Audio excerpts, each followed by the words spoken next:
तर पोटते हो फर्स्ट पार्टमध्ये मी दाखवलं होतं तुम्हाला. आम्ही गांधीग्रामहून निघालो होतो गावड घेऊन आणि आता पोहोचलो होतो अकोल्यात. अकोल्यात आल्यावर मग काय झालं पुढे ते तुम्हाला दाखवतो. इथं आल्यानंतर पहिले भेटले आम्हाला शेखर डॉन. मग शेखर डॉनची भेट वगैरे घेतली.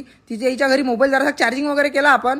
त्यानंतर मग पोट्टे त्या जोशमध्ये निघाले वापस मंदिराकडे जायले. तिथं थोडा वेळ आराम वगैरे केला होता. पोट्टेने थकले होते. मग पहिले घेतला एक शिवदाचा व्हिडिओ काढून लय जोशमध्ये उसळून राहिले ते कावड. पुढे गेल्यानंतर शेत्याने मला घेतं की नाही व्हिडिओ. मग मी शेत्याला घेतलं निघून आदेश डॉनने घेऊन घेतलं व्हिडिओ. मग गेलो आम्ही पुढे जोशमध्ये. जसं मंदिराच्या जवळ येतो तसा जोश वाढत होता. मग हे म्हणत आमचे पाय दुखरायले आता कावड घे.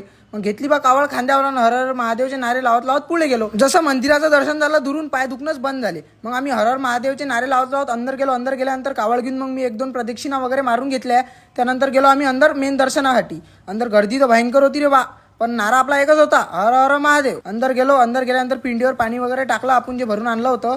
आणि बाहेर आल्यानंतर काढले थोडेसे व्हिडिओ मंदिराचे. भाऊ अकोल्यात आल्यानंतर कावड यात्रानी पाहिली तर काहीच नाही पाहिलं. आणि आता पहिलाच सोमवार होता. चौथ्या सोमवारचा माहोलच अलग असते. मग आपला टाइम झाला आता निरोप घ्यायचा म्हणजे घरी जायचा. मग बाहेर आल्यानंतर मला बजरंगबलीची मूर्ती दिसली मस्त एक. मग त्याचा एक व्हिडिओ वगैरे काढून घेतला मी. आणि गाडीवर बसून हरिओम मी निघालो गावाला जायला. आता म्हटलं थांबरे बाय का जागेवर जरा पास वगैरे खाऊ. मग आम्ही ते पास घेतली आणि पास खाल्ली. खाल्ल्यानंतर मग आम्ही दोघं पास बसून निघालो गावाला जायला. आणि तुम्ही या व्हिडिओतला पहिला पार्ट पाहिला नशील तर मग कायच पाहिलं राजा तुम्ही. मग लवकर जाऊन अकाउंटवरून पहिला व्हिडिओ पाहून घ्या आणि व्लॉग आवडला असेल तर फॉलो कर जा. जय श्रीराम.